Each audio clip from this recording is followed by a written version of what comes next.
Muy bien, buenos días chiquillos, ¿cómo están? Espero que estén muy bien. Saludamos a Fernando, saludamos a Amalia, yo, Amanda, a Antonia, a Cristian, a Denise, a Ilan, a José, a Matías Arcos que se nos suma también a la clase, ya a Natalia Meléndez, a Valentina, a Vicente, a Diego también que hace tiempo que no lo veía conectado. Y comenzamos hoy con la materia que estamos viendo, la materia del ensayo y la estrategia que estamos haciendo correspondiente a las fichas bibliográficas. Bien, ayer Natalia escribió en el Google Classroom que me preguntabas cuándo se entregaba esto. ¿Ya? La idea es que ustedes avancen en el Drive. No sé si a ustedes les llegó la invitación del Drive. ¿Mm? ¿Alguien tiene alguna información sobre eso, chiquillos? Antes de comenzar la clase, saber si pudieron trabajar en el Google Drive, si tuvieron algún problema. A ver, Natalia, cuénteme. Entonces, el archivo de Drive es como que está compartido con usted, cosa que si nosotros los vamos editando, usted va viendo, Esa algo es la así. idea, po. Sí, po. Sí, sí, yo les dije. Ah, Son pajarones. ¿en serio? Sí, Ay, y que la idea, pucha. la idea es estar más conectados, vos niños. La idea es estar más conectados. Si tienen alguna dificultad de redacción, yo se las voy a poner ahí para que saquen buenas notas. ¿Mm? Si yo estaba esperando que me llegaran notificaciones de que están modificando el Drive, pero no pasó nada. Así que yo sé que hay algunas dificultades. También les pregunté la semana pasada si quién tiene dificultades, por ejemplo, con respecto al computador. La única que me escribió parece que fue Denise, que tenía una dificultad, que estaba viajando, me acuerdo que me había comentado. Pero algunos de los que están conectados tienen alguna dificultad para conectarse, para poder, por ejemplo, acceder a Google Drive. Eso me gustaría saber antes de comenzar. Porque si no yo actúo en conformidad con lo que yo pienso, pu. Fue Valentina Lana, sí, Valentina. Sí, ya dice Natalia, dice, pero yo edité, puse abajito el texto que iba a leer. Ah, ya. Vamos a ver eso entonces. Vamos a poner escape acá. Vamos a escapar de la presentación. Vamos a ir a las fichas. A ver, aquí están todas las fichas de ustedes. Está la de Antonia, la de Bastián, la de Denise también, la de Dylan. Vamos a ver si aparece la de Natalia. A ver, Natalia, aquí está Natalia. A ver. Vamos a entrar al, al Google Docs a ver si hay alguna modificación. A ver. Ya, ahí está. ¿Ves? Ahí está. Sí. Sí, pues si ahí queda grabada la modificación. Claro, la idea es eso, pues chiquillos, que ustedes puedan ver los cambios, que yo también. Así que así podemos trabajar con la ficha bibliográfica. Nosotros vamos a hacer algunas fichas, ya vamos a seguir esta clase trabajando sobre el ensayo. Vamos a preparar una ficha en torno a una columna de opinión de que son las que estamos trabajando ahora. No, hágalo nomás. Tienen que hacer las cosas, porque la única manera de aprender es hacer los trabajos. ¿Mm? Así que ¿cómo se llama? A conectarse y a estar pendiente también de la asignatura. Chiquillos, otra fecha, la primera semana de noviembre, ustedes tienen una evaluación formal por medio de ¿cómo se llama la plataforma? Por el Red College, ¿ya? Entonces, la próxima semana van a ser semanas de retroalimentación por si acaso. Así que las próximas semanas vamos a revisar conceptos y todo lo que hemos visto durante las clases estas del, comillas, segundo semestre. ¿Ya? Después del receso, entonces vamos a recopilar la información. Yo se la voy a tener toda lista para que ustedes puedan estudiar también. Pero eso no quita que tengan que hacer estos trabajos, chiquillos. La ficha bibliográfica, como les decía, es fundamental para eh, planear próximamente la construcción de ensayos. ¿Ya? Aquí está también la ficha, la rúbrica de evaluación, que ustedes la tienen acá, y todos tienen la misma información. ¿Ya? Bien, cerramos aquí entonces lo de Natalia. Si alguien no tiene otra duda, Me gustaría que el compañero Cristian Arcos que nos pueda mandar su correo electrónico, ojalá un Gmail, y le voy a escribir. Le voy a escribir. Voy a abrir el chat acá. El chat. Vamos a ver acá. Matías.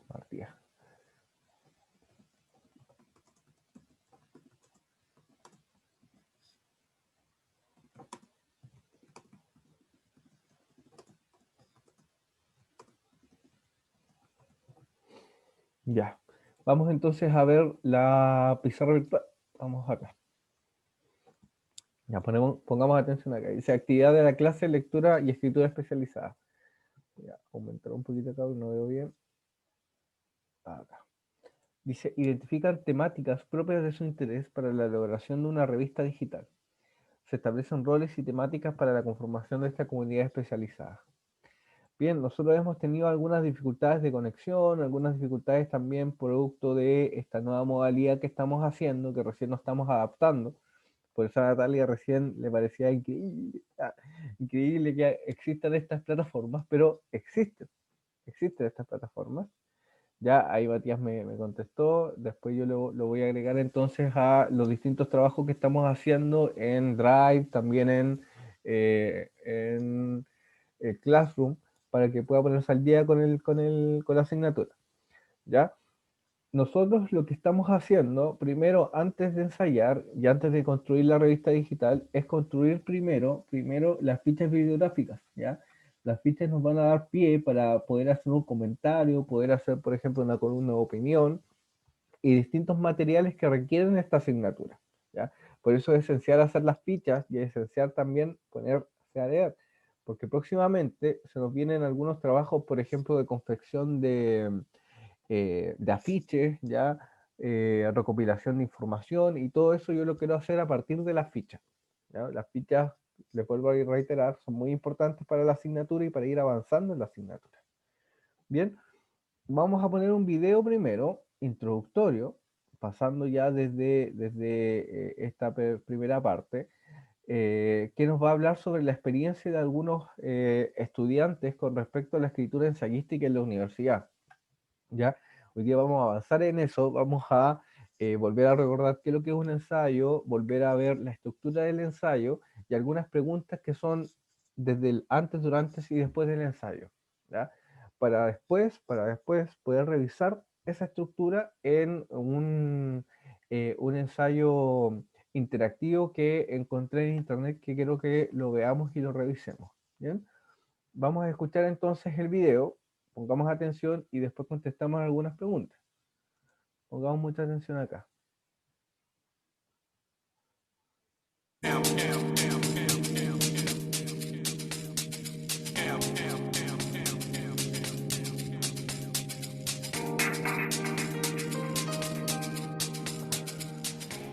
Para mí, enfrentarme a la escritura en la universidad fue un proceso de construcción muy grande. Me di cuenta que tenía que cambiar completamente mi forma de escribir, de cómo yo lo estaba haciendo antes en el colegio. Igual fue un desafío, porque uno algunas veces llega con una idea súper incrustada, que de repente en un tabriz de ojos los profesores te dicen no, para nada. Y fue buscar herramientas que la mayoría de las veces obtuve de mis propios compañeros y compañeras, lo cual fue súper satisfactorio en muchos casos.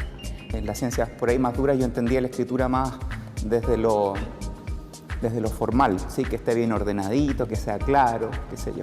En cambio, cuando me pidieron un ensayo la primera vez en un ramo sobre Historia Social de Chile, yo lo hice a mi manera y no me fue tan bien. Y yo le puse harto color ahí, pero no resultó.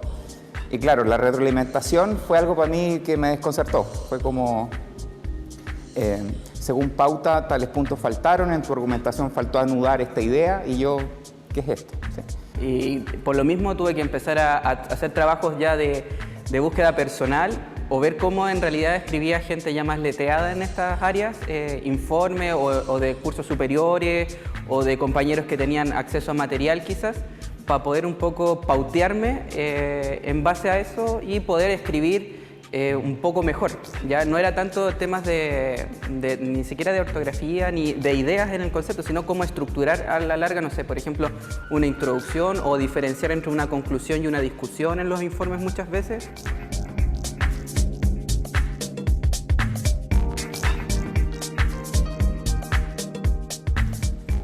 Complejísimo. Leer en la universidad cuando uno viene del colegio, ¿no? Es una experiencia de lectura totalmente distinta, ¿no? El texto del Santillana es muy distinto a leer a Salazar o a leer un paper, ¿sí?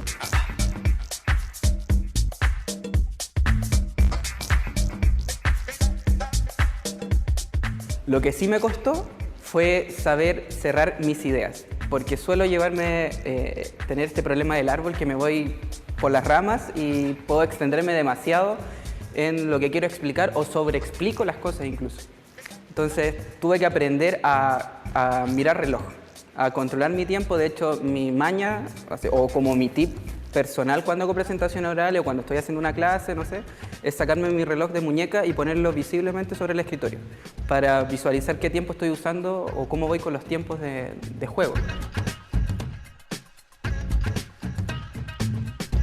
Yo invito a todos los estudiantes de la Universidad de Chile a revisar los recursos que están entregando en esta plataforma, porque muchas veces por no querer revisar más allá y querer cubrir algunas necesidades que algunas veces tenemos, nos perdemos de muchas cosas.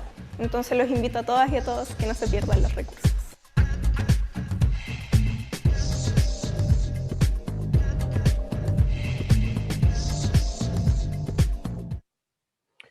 Muy bien, muy bien, muy bien, muy bien. ¿Qué les pareció, chiquillos? Ahí me pueden ahí escribir en el chat o abran los micrófonos para poder comentarlo. ¿Qué les pareció el video? ¿Les pareció eh, pertinente? ¿Les pareció que los testimonios de los chiquillos eran verdaderos? ¿Qué les pareció?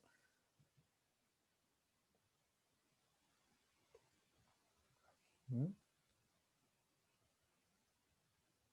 Bueno, a ver, sigamos acá. Bueno, básicamente lo que decía lo que decían los chiquillos. Sí, sí, eso también pasa de estallarse demasiado, pero hay que aprender ciertas estructuras textuales que a ti te permiten poder enfocar un poquito más las ideas, ¿ya? Como decía aquí el video, los chiquillos decían que enfrentarse tanto a la escritura como a la lectura en la universidad es muy distinto a lo que vemos en el colegio. ¿Ya? Lo que vemos en el colegio básicamente son textos que son textos pedagógicos, ¿ya? Que están especializados para los estudiantes, pero después, cuando uno entra a la universidad, se enfrenta con otro tipo de textos que son los textos especializados que nosotros ya hemos visto, ¿ya?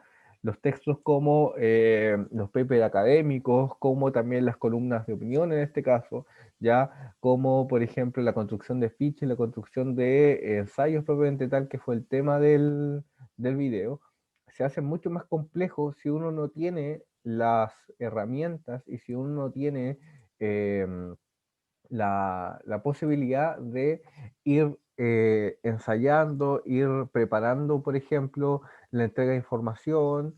También esto tiene que ver con un ensayo de error, la escritura, y es muy importante desde ya empezar a incentivarla y empezar a promover también la escritura. Acá lo que me llamó la atención y lo que me recordó mucho a mi experiencia desde la universidad fue esto de la retroalimentación, ¿ya?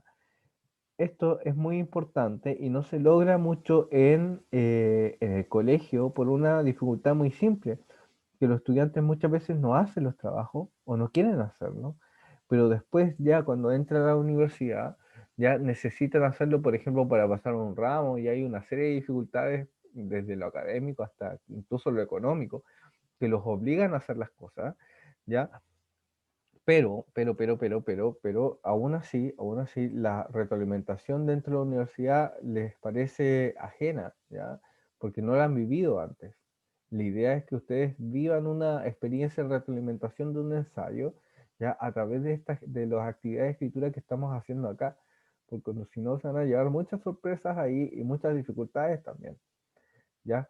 Aquí en el colegio es donde nosotros buscamos las herramientas finalmente para poder hacer una escritura especializada y en eso estamos aprendiendo de alguna forma, ya como pie inicial al ensayo, la escritura de fichas bibliográficas. Bien, así que a poner atención sobre lo que estamos haciendo y ya poder aprender un poquito más sobre el leer y escribir en la universidad. Bien, vamos a leer un poquito para poder profundizar un poquito más en el tema. Dice leer y escribir en la universidad. Dice, al ingresar a la universidad, los y las estudiantes se enfrentan al desafío de leer y escribir y comunicarse oralmente, según las convenciones y modos de pensar que son propios de las diferentes disciplinas. ¿Te has enfrentado ya a leer un capítulo de un libro teórico, a escribir un informe de laboratorio o preparar una defensa de examen oral? Pues bien, en estos recursos encontrarás herramientas para enfrentar estos y otros desafíos similares. Recordemos que es un ensayo. Dice, un ensayo es un texto predominantemente argumentativo, eso no hay que olvidarlo, cuyo propósito es persuadir al lector de adoptar una postura frente a un tema mediante argumentos lógicos y racionales. Algunos también incluyen una contraargumentación en la que se presentan y refutan argumentos en contra. Se presentan entonces y se refutan argumentos en contra. Bien, eso lo vamos a ver ya caracterizado en el ejemplo que les traje y lo vamos a ver en unos minutos más. Dice preguntas previas para la construcción del ensayo. Antes de escribir hay que hacerse una serie de preguntas y aquí yo las clasifiqué en tres. Dice, ¿cuál es el tema y por qué es polémico? Esto es muy importante, polemizar en el ensayo. ¿Ya? Que hayan dos posturas, dos o tres posturas, ¿ya? Una a favor, una en contra, que a mí me permitan, por ejemplo, problematizar el objeto. Eso es muy importante. Cuando hay problemas, por ejemplo, de interpretación o hay problemas, por ejemplo, de legitimidad frente a una cuestión, ya lo polémico se hace presente para poder ser el piso de nuestra argumentación.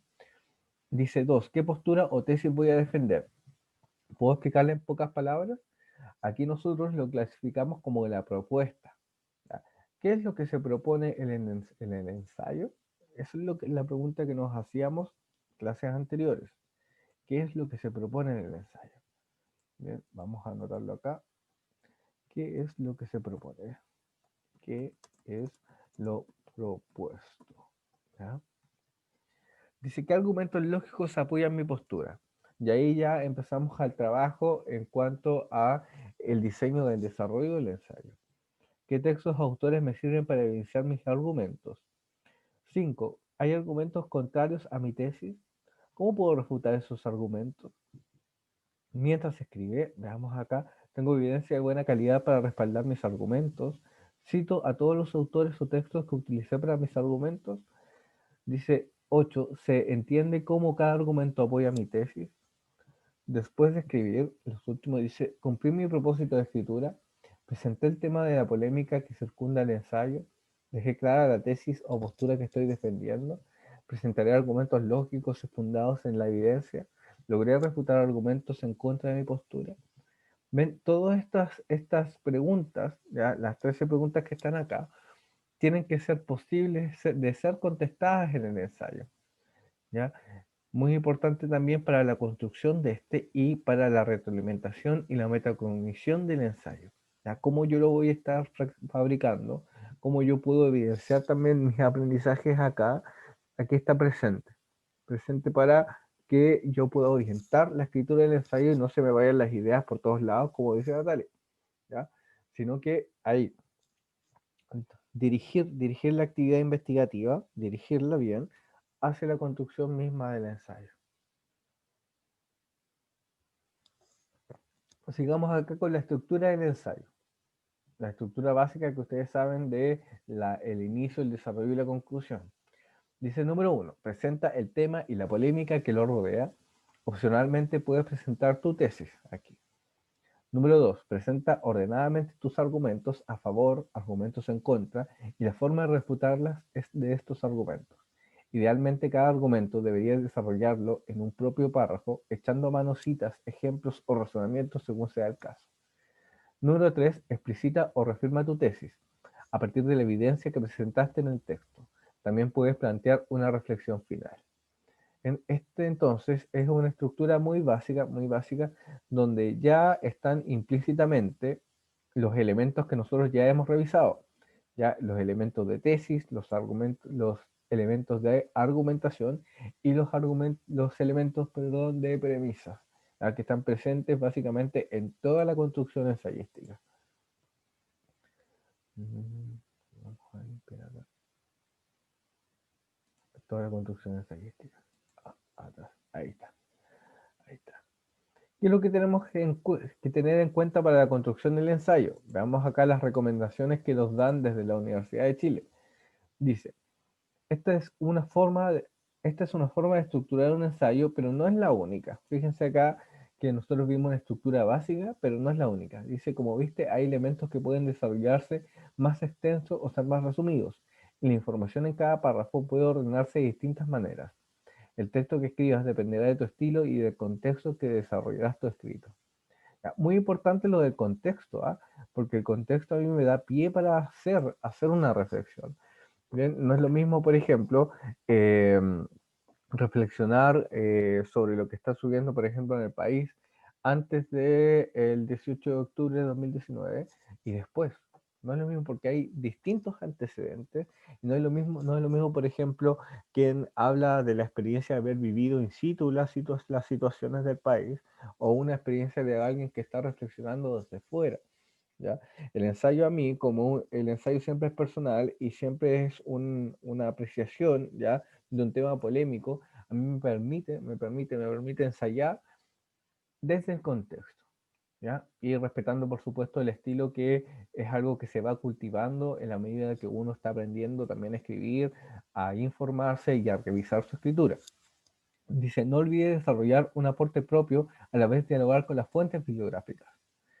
Ten claro cuál es tu punto principal o conclusión a la vez que incorporas fuentes de respaldo a partir de citas reconocibles que se integran fluidamente. Ya, esto es muy importante. Uno no escribe desde la nada, no escribe solamente de la experiencia personal, sino que también lo contrasta con la experiencia ya académica, la experiencia también de otros investigadores que a mí me pueden ayudar a esclarecer ciertas dudas y a actuar en conformidad con mi tesis, por ejemplo. Recuerda incluir la bibliografía cuando trabajes con datos extraídos de otros textos. Con esto no solo evitarás problemas de plagio, sino también contarás con el respaldo de especialistas en el tema para reforzar tu postura. Esto es muy importante. Casi siempre hay como una frase hecha para quienes trabajan en recursos académicos, ¿no? Que hay que poner delante a los autores para que de alguna forma protejan tu punto de vista. Es como una cuestión de estrategia.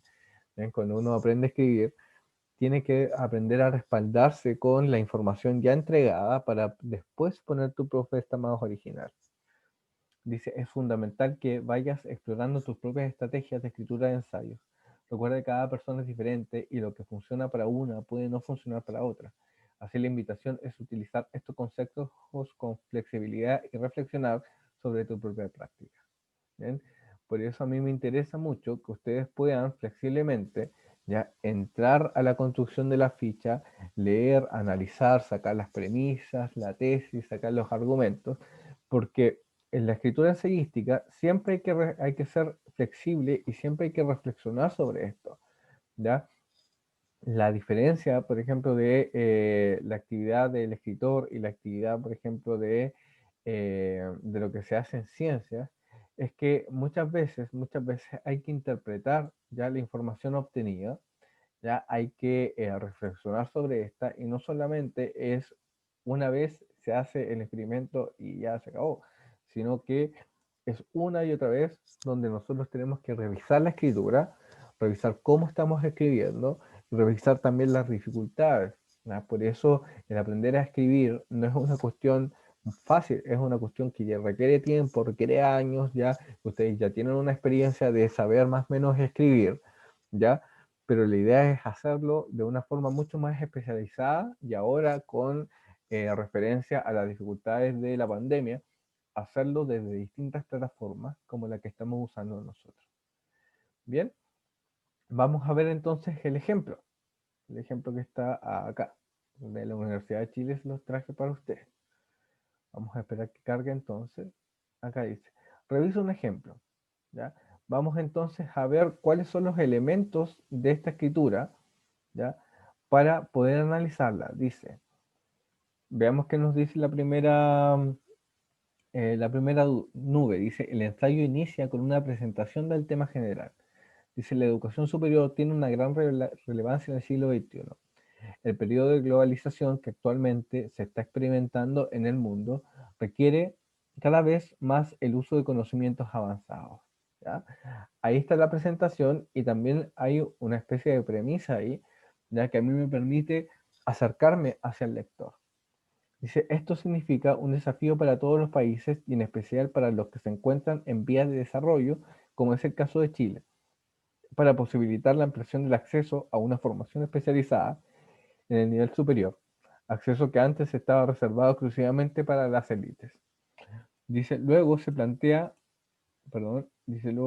un ángulo interesante sobre este tema, lo que dará paso a la polémica en el párrafo siguiente. La ampliación de la matrícula en educación superior es un fenómeno transversal en el contexto de Latinoamérica y se ha producido, en el caso chileno, a la mano del aumento de la oferta privada. Esto no ha sido exento de críticas debido a una escasa regulación de instituciones que muchas veces no cumple con estándares mínimos de calidad. Acá hay una cita de Venezuela y Beley 2005. Sin embargo, debe considerarse que el mercado privado en educación superior ha permitido el acceso a este nivel educativo a sectores que tradicionalmente excluidos. Brunel 2004. ¿Qué es lo que es esto? Se presenta la polémica a la que responderá la tesis.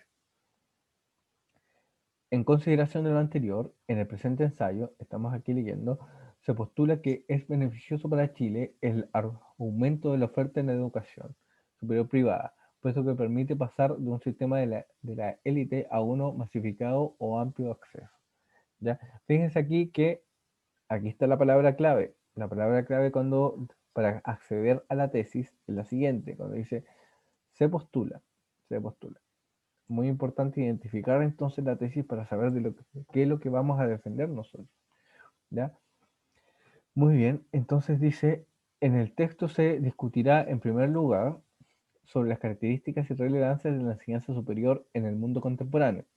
En segundo lugar, se explorará las ventajas y desventajas que surgen del aumento de la oferta de educación superior privada en Chile. Finalmente se analizará si es que pasar de un sistema de élite a uno masificado o amplio acceso permite promover el desarrollo del país ante el reto del siglo XXI. ¿Qué es lo que es esto? ¿Qué nos dice la nubecita? Dice, se cierra la introducción haciendo una pequeña previsualización de los temas que se desarrollarán más adelante. Vamos entonces a el desarrollo. Dice, a partir de 1980, un nuevo marco normativo permitió la creación y funcionamiento de instituciones privadas sin financiamiento estatal y dispuso la reestructuración de las universidades estatales existentes de la época. ¿Ya? ¿Qué es lo que es esto? Veamos lo que nos dice la nubecita. La nubecita no dice nada. Se supone que esta es el pie para el desarrollo. Dice, esto llevó a un aumento significativo de la oferta en educación superior. En efecto, mientras en 1980 se contaba con 8 universidades, en 2012 se registran 60 casas de estudios universitarias. Lo anterior va aparejado con un aumento de matrícula especialmente de estudiantes de estratos socioeconómicos medios y bajos. Contar con una mayor calidad de universidades posibilita que más personas puedan acceder a la educación superior. Dice la nubecita, dice, luego de la exploración se genera una idea puente entre los datos y la conclusión del argumento. Por lo tanto, este aumento de la oferta permite, entre otras cosas, democratizar, masificar los estudios superiores en Chile. Esta última frase sintética reafirma la tesis inicial. Asimismo, ante el creciente aumento de la demanda de estudios superiores y el dinamismo propio del mercado, la educación superior privada ha generado una mayor calidad de carreras de pregrado y de especializaciones. Veamos qué nos dice la nubecita. Este párrafo tiene una estructura similar a la anterior. También presenta 1. Evidencias extraídas de la literatura, 2. Idea puente y 3. Una conclusión del argumento que reafirma la tesis. Dice, esto posibilita preparar a los futuros profesionales del país en los más amplios y variados ámbitos del saber humano. De esta manera, 10.536 fueron en total los de programas y carreras de pregrado dictadas del 2011 entre diversas instituciones que componen el sector. Esto puede llevar a un mayor desarrollo para Chile, puesto que permite preparar a una diversa gama de profesionales. A partir de lo anterior, es posible concluir que el aumento de la oferta de educación superior privada en Chile ha permitido formar una mayor cantidad de profesionales y técnicos que se encuentren mejor preparados para afrontar los retos que presenta la globalización y el siglo XXI. Por lo tanto, el sistema de educación superior privado, si bien requiere de ciertos perfeccionamientos, ha resultado beneficioso para el país en diversos aspectos. Veamos que nos dice la nube. Dice, en conclusión se reafirma la tesis, esta vez incorporando los datos presentados en el desarrollo. Dice la última nube, dice el texto se cierra con algunas proyecciones sobre el tema general, proponiendo nuevos puntos de vista que pueden ser abordados en otros ensayos. Dice, a medida que cambian los tiempos y que surgen nuevos desafíos, las políticas existentes deben irse modificando para permitirse el progreso deseado. Los estudios superiores son una ventaja hacia el mundo global de la ciencia, la tecnología y las ideas contemporáneas. Por ende, debe proporcionarse las posibilidades de seguir este camino, y esto es lo que se ha estado logrando mediante un sistema privado de amplio acceso. Bien, este es el ejemplo. Si ustedes ven, están todos los elementos, ¿ya?, de un ensayo. Está la introducción, está la tesis, entonces, que está defendiendo más bien el acercamiento y la financiación del sistema privado en educación, que ha permitido también el desarrollo a su vez de distintas áreas y ha permitido sobre todo el acceso a mucha población para la educación superior, ¿ya? Muy importante también tener eso en cuenta en cuanto a que hay una mayor oferta y en ese sentido un mayor acceso. Ahora podríamos criticar eso y se ha criticado mucho también. ¿Por qué? Porque es un tema polémico y sigue siéndolo, sigue siéndolo. Imagínense acá este dato del 2012 del Mineduc. Antes existían 8 universidades en el 280 y ahora se registran más de 60 casas de estudio universitarios, ¿ya? Ahí podríamos decir, polemizar una vez más sobre el texto, sobre, por ejemplo, cuáles son las políticas que hacen un lineamiento, por ejemplo, estructural dentro del país para entender cómo se va a comprender la educación superior para todos, ¿ya?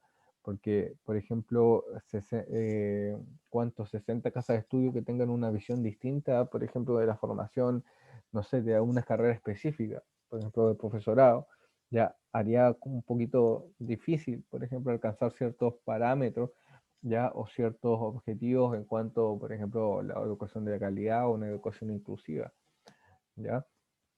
Como ven, estos temas son polémicos y estos temas son abordados por las distintas fuentes y son abordados principalmente en este texto ensayístico, que es un texto especializado, ya un texto especializado de la universidad, que a mí me permite exponer mis ideas, ya exponer mis ideas de una forma polémica y en diálogo con la bibliografía previa a lo que yo estoy pensando.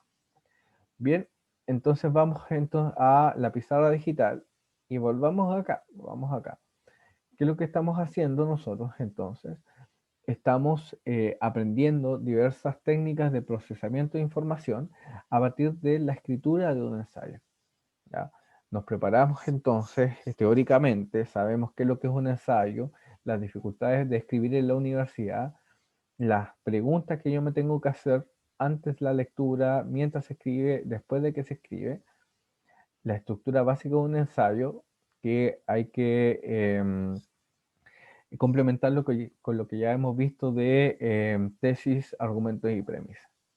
Bien, nos queda entonces un minuto de transmisión. Nos vamos a quedar hasta acá y vamos a conectarnos a las 11:30 para leer un ensayo sobre lo que está sucediendo en el país, ¿ya?, que está escrito por el historiador Gabriel Salazar.